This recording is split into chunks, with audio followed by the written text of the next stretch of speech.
Kaya hindi umuunlad ang Pilipinas dahil kinukurakot nyo. Mahiya naman kayo! Don't stop shaming them. Deserve nila yan. Mainit ang mata sa atin ng mga tao. Kaya siguraduhin nyo na magmumukha tayong malinis, ha? Dad! Alam na nilang lahat! Nadidepress na ako! Binabash nila ako sa social media. Tapos kanina sa school, binubuli nila ako. Nasisira image ko. Ayusin mo to, Dad! Gumagawa na ako ng paraan, anak. Pero sa ngayon, kailangan ko muna kayo palipad sa Amerika para safe kayo. Okay, Dad. I'm calm. Bigyan mo ako ng 10 million pang shopping ko doon, ha? May mga mag-iimbestiga dito.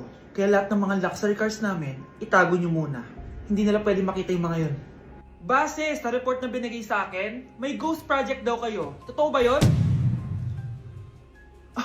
Wow! It's a yes or no question. Bakit di ka makasagot? Your Honor, kakusapin ko po muna yung lawyer ko. Ang kakapal nyo. Halata naman sa mga kilos nyo na guilty kayo. Kamusta na kaya sila, Mom and Dad? Sana okay lang sila. Nawala sa garahe ang 10 sa 12 luxury cars. Pati mga sasakyan tumakas na. Hindi kami papayag na hindi kayo mananagot. Hindi kami mananahimik sa issue na to. Anak! Umagang-umaga, cellphone agad hawak mo? Tingnan mo ito napanood ko. Huwag mag-cellphone agad pagkagising mo sa umaga kasi pinapataas mo lang ang stress levels mo. Ano ba naman yan, Nay? Oh, doktor na may sabi, ha? Tigilan mo na yan. Maniniwala pala tayo sa doktor. Sige. Grabe, ang init. Paniligo na nga ako. Nay, may napanood ako, oh. Kung may nagsabi sa'yo na dapat kang maligo araw-araw, isang malaking kasinungalingan yan. Oh, sabi ng doktor, Nay, bawal daw maligo araw-araw. Ba't ka naliligo? Oh, sige, din ako maliligo. Kung akala mong healthy ang mga prutas, pakinggan mo tong sasabihin ko. Oh, Nay, nagsalita na yung doktor, ha? Huwag ka na kumagat dyan. Pati ba naman prutas?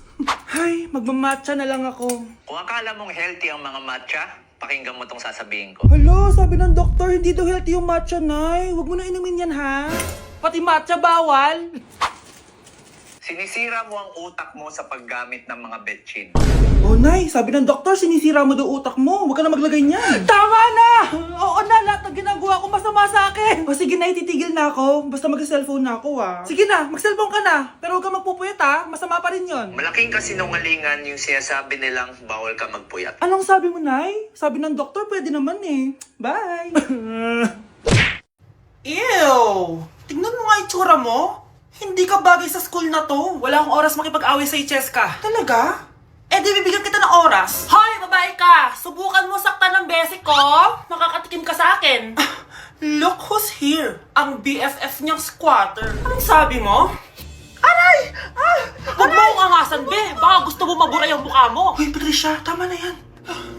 Awayin mo pa tong basic ko, hindi lang yung matitikman mo sa akin. Walang iya kayo, ipapa-guidance ko kayo. Lagot kayo sa tatay ko. Go lang, be. Papuntahin mo dito yung tatay mong korap. Pag-meet and greet kami. Hindi pa ako tapos sa inyo. Ay, banatera ka talaga, bes. Alam mo yan, bes.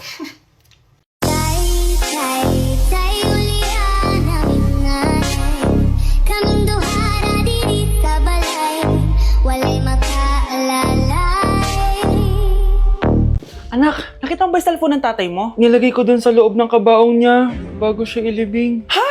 Ba't mo naman ginawa yun, anak? May mga importante laman dun. Baka sakaling buhay pa siya para matawagan niya ako. Ay, Diyos ko talaga tong batang to.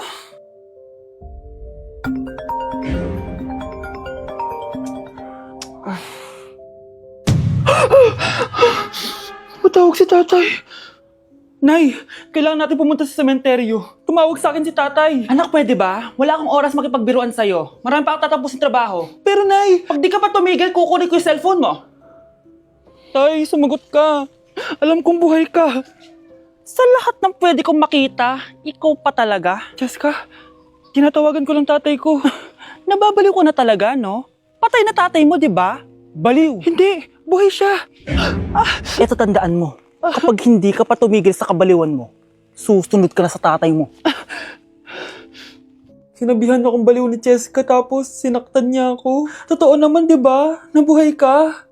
Anak, nabalitaan mo na ba? Ha? Ang alin, Nay? Patay na si Cheska. Natagpuan siyang walang buhay dyan sa may ilog. Ano? Ay, Diyos ko, kawawang bata. Tay, sumagot ka na please. Ikaw! Ikaw ang pumatay sa anak ko! Ano? Eh, siya nga to ng away sa akin eh. Ikaw ang huli niyang kasama. Tandaan mo to. Isusunod kita sa tatay mo. Tay, hindi ko na alam gagawin ko. Sinisisi ako ng nanay ni Cheska sa pagkamatay ng anak niya. Natatakot ako. Anak, yung nanay ni Cheska. Oh, bakit nay? Pinatay daw. Binitin sa may puno. Ano? Nakakatakot na dito sa barangay natin, anak. Sinong pumapatay sa kanila? Nay, may tao. Sino po sila? Magandang araw po. Ako po si Detective Jason. Ako ang may hawak sa investigation case sa pagkamatay ni Cheska at ng kanyang nanay. Bakit kayo nandito? Dahil dito.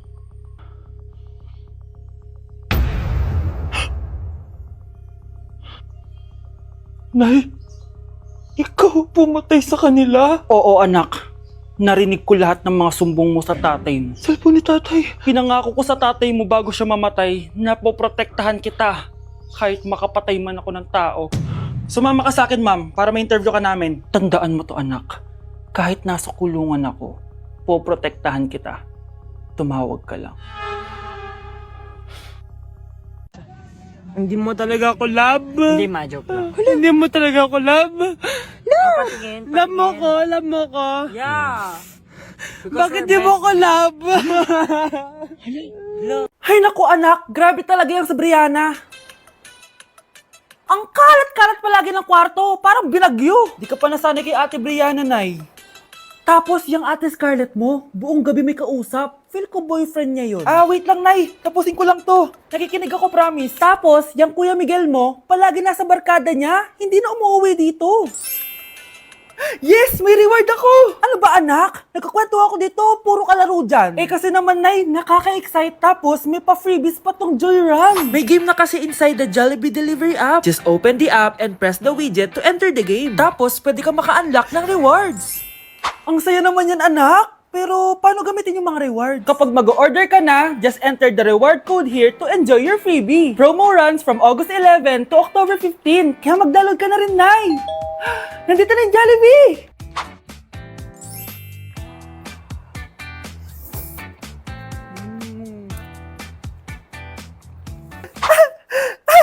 Yes! May reward ako! Ay, wow. Nag-enjoy na rin siya, oh. Eating only 7-Eleven for a day. Let's go! Ano ba gising na magkukontent ka? Patayo na dyan.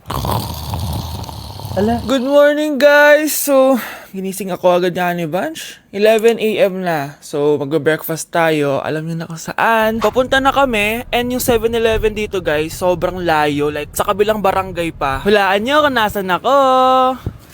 Nasa isang branch ako na binigay sa akin ni Daddy. Thank you, taxpayers! Wow, ang daming choices, oh. Umagang-umaga, samgyup sa lagad. Ano yan? Balik mo yan. Ano na naman to? Bayaran mo to, ah. Sabi di ba breakfast lang? Parang mag-fiesta na tayo dito, eh. Let's eat! So, itry na natin tong spam musubi. Yan. Mas masarap yung sa Japan, pero masarap din naman to. Meron tayong samgyupsal. Oh! Baho, ah. Wow, ah. Next is lasagna! Favorite ko yan. Masarap siya, guys. Mantikan ko na makalimutan itong matcha latte from Chingu. Hindi ko siya gusto. Parang lasang artificial. Sarap niya! Two types of people. Ubus namin. Baka sabihin niyo hindi namin inubos. It's lunchtime, guys! So, kakain na naman tayo. Bosh, gusto ko ng pad thai. Hindi po, ate. Kaya nga 24 hours 7-Eleven challenge. May kinikrave na akong ibang pagkain, pero 7-Eleven pa rin tayo, guys. Malay mo may pad thai sa 7-Eleven. 7-Eleven. Let's go! Excited na akong kumain. So, nandito na tayo sa second branch ni Daddy. Yes, kung di tatanong, guys, contractor po yung tatay ko. Tara. Wow, parang ang sarap nito. Ano na naman to? Bakit ang dami na naman? Ito yung kinuha ko kasi patay gutom ako. Water check. Mountain Dew Zero check. Another mukbang. 100 kilo challenge. Tinahin natin Tong Gogi Mandu. Ganito yung tsura niya, parang siyang siomay. Sarap! Dito ko lang to natitikman. Wow, ang daming laman. Liempo. Sa akin, chicken. Kimchi rice talaga? Bumili din pala ako ng laing. Laing.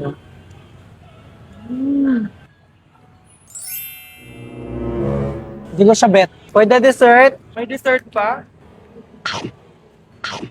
Busog na naman! Next Kaya stop? naman, Next stop na namin is dinner! It's dinner time! So, it's 7:17 na ng gabi and medyo nagugutom na tong tao na to. Saan kaya tayo kakain? Ayan, saan pa ba? May sisig, oh. Let's eat this. Guys, may Bicol Express. Okay, mukbang na naman. Kuya, pabili nito lahat. Okay guys, mag-haul na naman tayo, no? Tara! Guys, una natin titikman nitong chicken fillet nila. Parang, Parang family chicken nga. Sarap. Manan natin ng bulgagi. Mmm. Sarap, di ba? Sarap! Unboxing! Sana secret. Oh my gosh! Ang sarap nito! Ngayon lang namin na-explore yung mga pagkain sa 7-Eleven sa Pinas. Sausaw natin to sa sabaw ng Bicol Express. Okay, next naman namin natitikman na itong sisig. Masarap naman pag maasim. Grabe guys, nabusog talaga ako, malala. Kaya naman, kung may challenge pa kayo guys, i-comment nyo lang dyan at gagawin namin yan. So yun lang guys, thank you for watching and see you on my next vlog. Wow, vlogger.